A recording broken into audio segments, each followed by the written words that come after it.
Demander aux gens quelles étaient les maladies habituelles ici.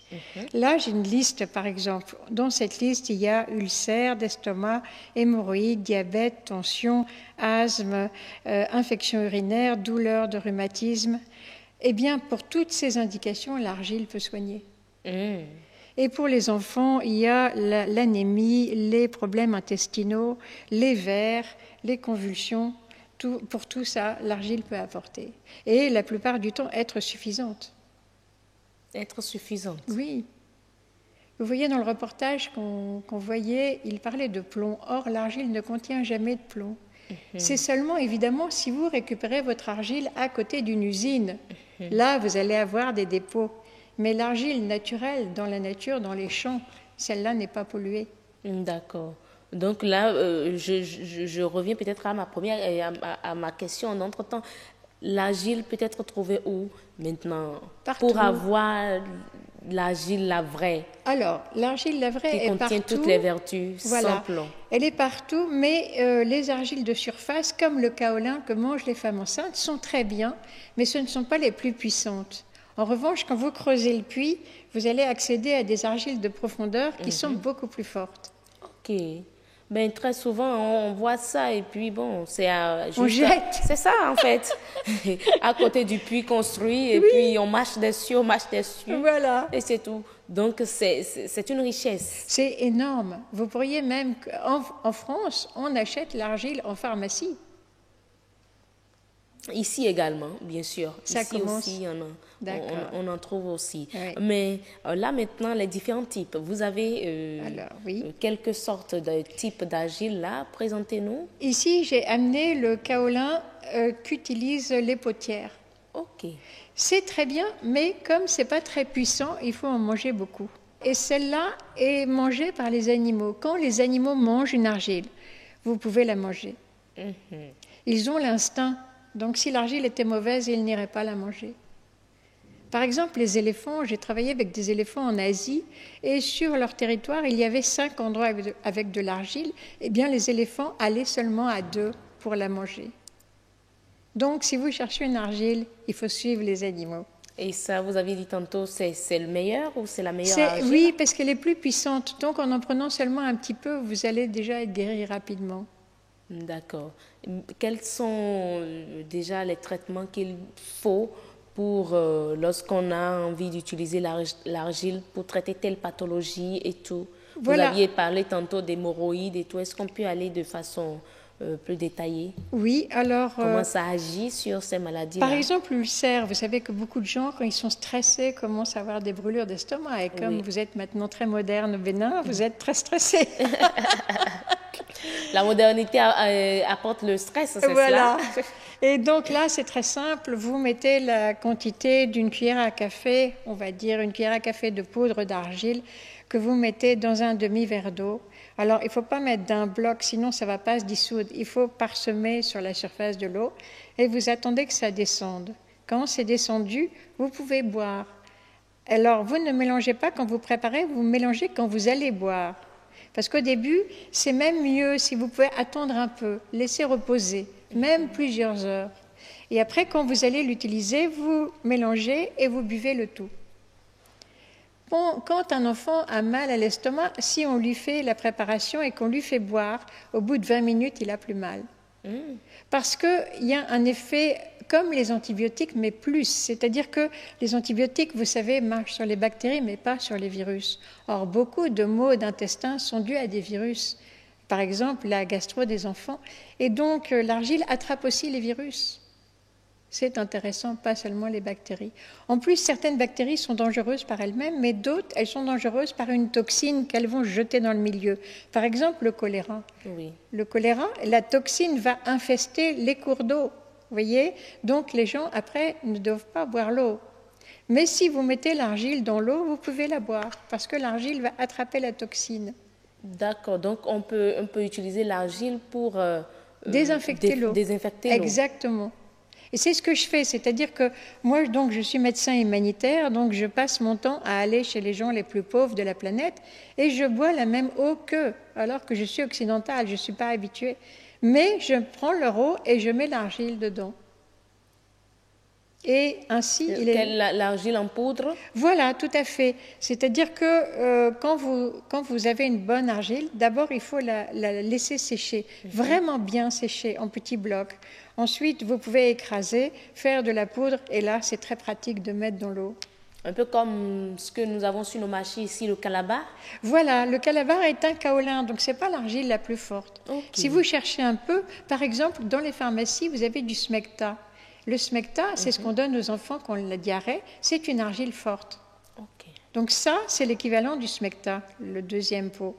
D'accord. Maintenant, est-ce que l'argile, c'est bon, tout ce que vous dites sur l'argile, mais est-ce que c'est conseillé pour tout le monde? Absolument. Absolument. Et les peuples traditionnels en mangeaient beaucoup. Pour vous dire, il y a un peuple sur l'Amazone en Amérique qui en mangeait 3/4 de kilo chaque jour pendant plusieurs mois. Donc, vous voyez, on a le recul. alors là, mais comment choisir? Comment choisir l'argile où il faut voir nécessairement un spécialiste, d'autant plus que c'est naturel. Oui, et nous en avons apporté. Pour savoir si l'argile est forte, il faut quand même faire au départ une analyse dans les laboratoires de géologie. Ah, ça devient beaucoup plus sérieux. Non, c'est-à-dire qu'une fois que vous avez catégorisé l'argile, après, vous pouvez utiliser tout le gisement. Mais c'est bien de catégoriser. Donc, j'ai fourni au service ici de pédologie de l'université, je leur ai fourni l'analyse la plus efficace pour savoir la force d'une argile. D'accord. Alors là, c'est intéressant. Mais oui. Vous êtes au Bénin depuis quelques... Je suis venue seulement pour 2 semaines. Donc c'est pour ça qu'on a beaucoup... Parce qu'il y a un autre domaine sur lequel je voudrais insister. Nous sommes également allés dans les départements d'anthropologie et ethnologie. Parce qu'ici au Bénin, vous aviez une tradition très intéressante sur l'argile des guêpes maçonnes. Vous savez, les petits nids qui sont sous les termites. Alors, il y a les termites et il y a aussi des petites guêpes qui piquent très, très fort, qui font des petits nids qui sont accrochés sous les plafonds. Oui, dans les chambres. Que les gens jettent alors que c'est de l'or. C'est de l'or. C'est de l'or. Ça peut servir à quoi? En quoi est-ce de l'or? Pour la santé. Par exemple, ici, vous l'utilisiez pour les oreillons et les oreillons étaient arrêtés en 2 jours. Ici, vous l'utilisiez pour les brûlures. Et pour les brûlures, l'argile est le meilleur médicament du monde entier. Si vous l'utilisez tout de suite quand vous vous brûlez, vous n'aurez même pas de cicatrices.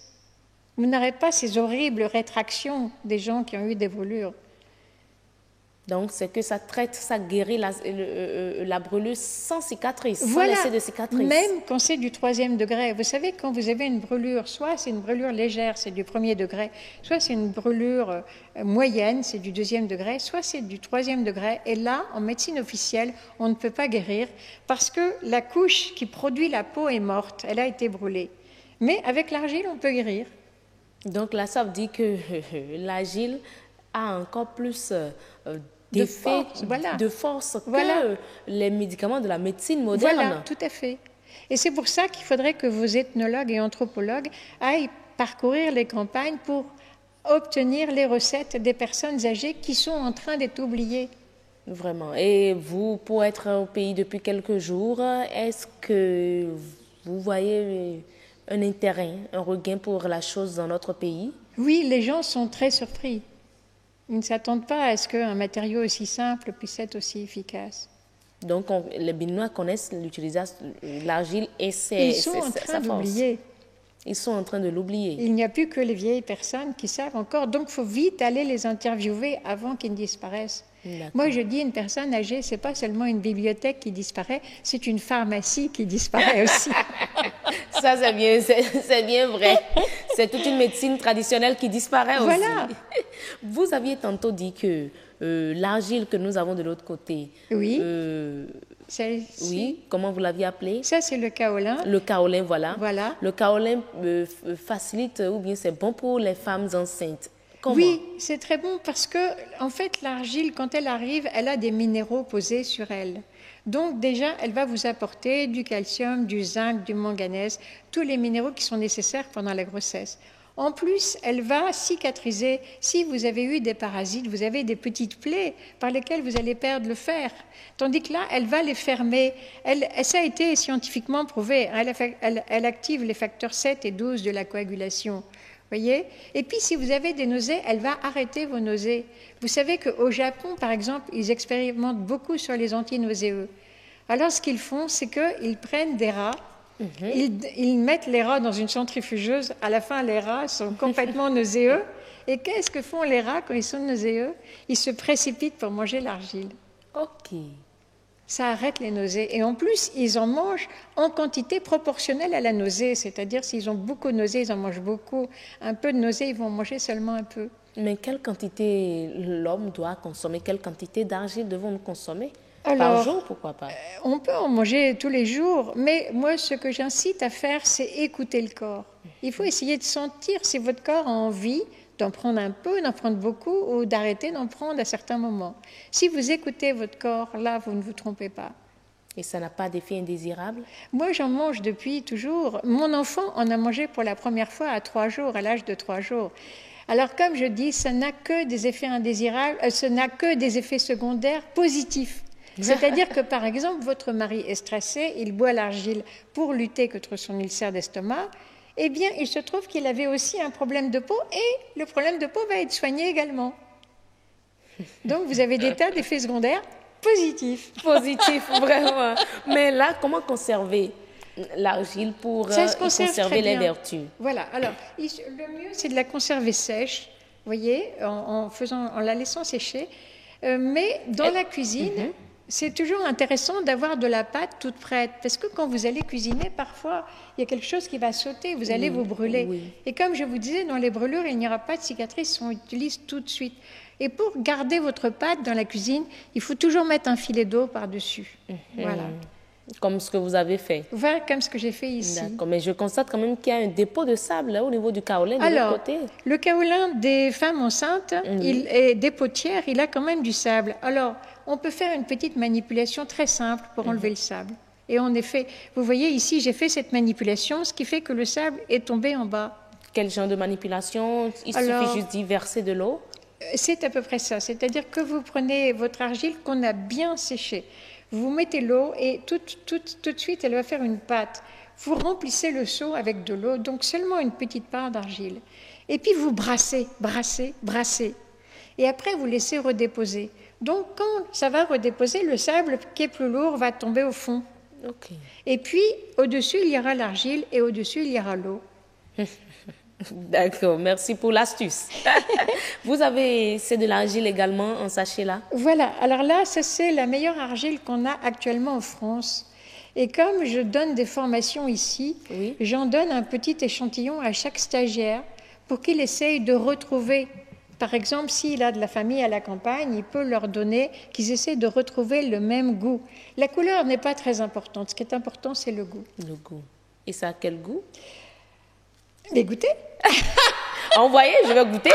Vous êtes courageuse. Ce qui est sûr, je ne vais pas mourir en direct, encore moins mourir tout de suite. Non, j'aurai un procès, ça ne m'intéresse pas. Là, je vois que c'est en poudre. Oui, alors vous pouvez mouiller un petit peu avec la langue et puis prendre, voilà, allez-y. Alors, il faut bien écouter le goût et après, vous allez sentir que le corps va être tout apaisé. Comme elle remet les réglages d'usine... Encore que ça fond facilement. Pardon? Ça fond très facilement. Oui, ça fond très facilement, tout à fait. Et le goût n'est pas désagréable. Non. Bon, c'est naturel, quoi. Tout à fait.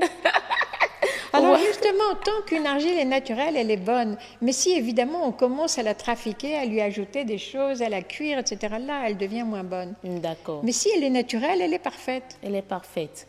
Et il faut conserver ça dans les sachets comme ça pour... Non, vous pouvez conserver à l'air libre. Et c'est mieux, parce que si vous voulez, l'argile, quelque part, c'est vivant. Donc, c'est pas bien de l'enfermer, de l'étouffer. On peut la laisser dans un carton, par exemple. Alors, attention, quand elle est mouillée, il ne faut pas utiliser de métal. Voilà, parce qu'elle a des charges électriques. Et si vous mettez du métal, vous allez disturber, vous allez déranger les charges électriques. Ce sont les charges électriques là qui... C'est une partie de l'efficacité. De l'efficacité. C'est-à-dire que, par exemple, les bactéries, les toxines, les virus vont se trouver scotchés sur l'argile. de sorte qu'elle pourra les emmener à la sortie. L'argile reste dans le tube digestif, donc elle va sortir toutes les saletés et les descendre dehors. Ok, à travers l'intestin. Voilà. D'accord. Mais il paraît, à travers les recherches, les fouilles, que l'excès de l'argile nuit. L'excès? L'excès, non, puisque je vous dis, il y a des peuples qui mangeaient 3/4 de kilo chaque jour, donc on est loin. Mais il faut comprendre que le problème de l'argile, c'est qu'elle ne coûte rien.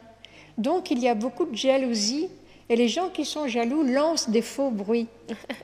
Par exemple, nous, en Europe, ils ont lancé le bruit que l'argile pouvait faire une occlusion intestinale, vous bouchez les intestins.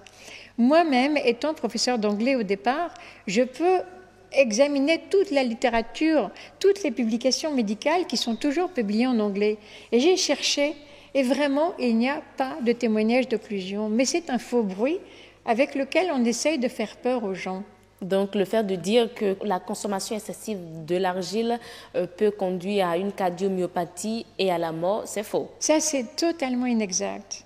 Parce que je vous dis, depuis des années, moi j'ai commencé mon association il y a plusieurs dizaines d'années, donc je suis régulièrement les publications internationales. Et franchement, non. En revanche, il y a un fruit qui peut donner beaucoup d'occlusion, le kaki. Le kaki. Faites attention quand vous mangez des kakis. Bon, on va peut-être vous avoir une autre fois pour parler des kakis et mieux faire découvrir cela aux populations. J'ai un frère qui a une production de kakis. Il était très vexé quand je lui ai dit ça. Là, vous lui faites une contre-publicité carrément. Mais là, est-ce que l'argile traite également ou guérit l'homme du poison? Absolument, mais parce qu'on a eu également ça sur le net, mais on se demande, bon, tout est sur le net. Ça, c'est vrai. Et c'est même, je peux même vous dire que quand on avait des rois en France, ils mangeaient l'argile chaque jour. Comme ça, on ne pouvait pas les empoisonner. Ok. C'est très, très efficace comme antipoison. Vraiment, c'est l'antipoison le plus fort. Moi-même, j'ai fait un essai sur le paraquat, parce que le paraquat est un herbicide. Malheureusement, beaucoup de gens pauvres sur la planète, quand ils sont trop découragés, ils se suicident en buvant l'herbicide. Et la seule solution, c'est de leur donner l'argile. Même en 1500 quelque chose, il y a eu un test devant huissier. On voulait savoir si c'était vrai que l'argile était un antipoison, et il y avait un condamné à mort. Donc le condamné à mort a dit « Moi, je veux bien servir de cobaye ». Et on lui a donné 3 fois la dose mortelle de mercure. Et après, on lui a donné juste un peu d'argile. Et l'huissier a dit dans son rapport qu'il avait été très vexé et tourmenté. Ça veut dire qu'il a dû se tortiller un petit peu, mais qu'il était resté vivant et qu'on avait pu le rendre à sa famille. Mais parlons maintenant de votre présence ici au Bénin. Oui. Oui. Vous avez une formation que vous donnez à des stagiaires sur l'argile. C'est-à-dire que... Pourquoi cet intérêt-là? Pourquoi voulez-vous former les stagiaires sur l'argile? En fait, moi, mon but, comment ça va se passer? C'est surtout les gens qui n'ont pas de moyens. Je ne supporte pas que les gens qui n'ont pas de moyens souffrent. Par exemple, ils ont une infection dentaire, ils ne peuvent pas payer. Ils ne peuvent pas payer le médecin, payer le dentiste, payer le médicament. Donc moi, mon but, c'est les gens pauvres. Mais j'accepte aussi d'enseigner aux gens aisés. Ah bon, ça c'est vrai. Qui veut quand même pas. Mais oui, on ne va pas les abandonner. Pas que ça. Il y a également le côté financier de la chose. Oui, mais vous savez qu'en Europe, maintenant, les gens riches ne veulent se soigner qu'avec la médecine naturelle. Parce que nous, on a eu le temps de voir... Même ici aussi, il y a des médecins, de grands médecins béninois qui ne font que de la naturothérapie. Tout à fait. Parce que nous, on a le recul, on a vu les effets secondaires des médicaments. Donc, on préfère la même efficacité avec des effets secondaires positifs. Eh oui. Mais est-ce que la formation va permettre à ces stagiaires-là de sensibiliser d'autres, de partager l'information? Oui, la seule chose, c'est qu'il faut qu'on avance avec le secteur de pédologie et qu'on puisse vous dire au Bénin où sont les argiles les plus fortes. D'accord. Mais est-ce qu'il y a des citoyens, ceux qui nous suivent, peut-être des téléspectateurs qui auraient envie de suivre la formation? Est-ce qu'ils peuvent participer? Oui, nous faisons une formation. Là, dans 1 heure, on fait une formation. On en a fait plusieurs. J'en ai fait aussi dans les villages. J'en ai fait aussi dans la région de Gogounou. J'ai enseigné à des tradipraticiens et à des potières. Comme ça, les potières peuvent avoir un nouveau revenu. Tout à fait. Ça, c'est intéressant. Oui. Alors, Madame allègre, voilà, qui veut dire qui veut dire joyeux. joyeux. Donc, heureuse et heureuse d'avoir joyeuse à ses côtés. Heureuse et joyeuse sont ensemble. Alors, Madame Jade Allègre, qu'avez-vous à dire aujourd'hui à l'endroit? Parce que c'est vrai, la tradithérapie, ça, bon, ça marche un peu dans notre pays, et avec mais raison. la confiance n'y est pas encore. Oui. Les consommateurs, les malades n'aiment pas encore faire confiance en tant que tel à la tradithérapie. Alors moi, je dis, il ne faut pas croire ou pas croire, il faut essayer. Il faut essayer. Essayer, trouver, bon, bien sûr, praticien ou naturothérapeute, c'est comme le garagiste, il y en a des bons et des mauvais. Voilà. Donc renseignez-vous, cherchez un qui est efficace et allez essayer un traitement. D'accord. Ok. Merci voilà, beaucoup. l'essayer, c'est l'adopter. En tout cas, essayer l'argile, c'est l'adopter. Voilà. Et c'est conseillé à tout le monde, vous l'aviez dit. Tout à fait. Alors, il y a 2 précautions d'emploi, je vous dis. Première précaution d'emploi, l'argile est un antipoison. Donc, il ne faut pas prendre de produits chimiques parce qu'elle va les attraper. Donc, si vous voulez prendre un traitement chimique, il faut le prendre à distance. Au minimum 2 heures de distance, de préférence 4 heures de distance. Première précaution d'emploi. Deuxième précaution d'emploi, beaucoup de gens ont les intestins malades. Et l'argile a tellement d'instinct que, du coup, elle va s'arrêter aux intestins pour les soigner. Donc, chez certaines personnes, l'argile va entraîner une constipation temporaire. Okay. Mais surtout, il ne faut pas prendre de laxatif parce qu'elle est en train de soigner. Donc, bien sûr, on arrête d'en prendre, mais on attend tranquillement que le transit reprenne et après, on constate que les intestins vont beaucoup mieux. D'accord.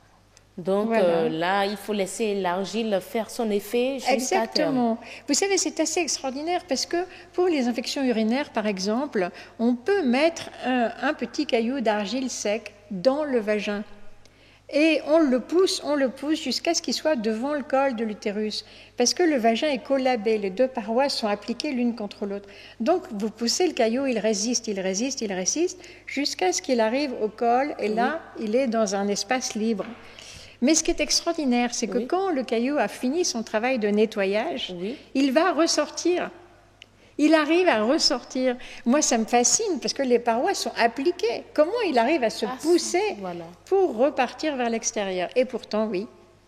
Il y a même des religieuses au Bénin et au Burkina qui fabriquent des ovules gynécologiques d'argile. Ah bon? Oui. On va aller à leur découverte. Bravo, je vais avec vous. Ok, pas de souci. Alors, merci beaucoup, Jade. Merci, Jade Allègre. Vous êtes médecin humanitaire et présidente de l'association L'Homme et l'Argile. Et on parlait donc avec vous de l'argile. Et oui, la terre qui soigne presque tous les maux. Merci beaucoup d'être passé et merci pour l'initiative que vous avez enseignée, l'utilisation de l'argile à nos jeunes frères. Merci à vous. Merci beaucoup. Et voilà, mesdames et messieurs, ce sera donc tout pour l'entretien de ce jour consacré à l'argile. Et oui, la terre qui soigne presque tout, l'incontournable dans la grande famille des remèdes anciens. Faites confiance à l'argile et l'argile va traiter presque tous les maux de votre organisme. Merci, on se dit à très bientôt.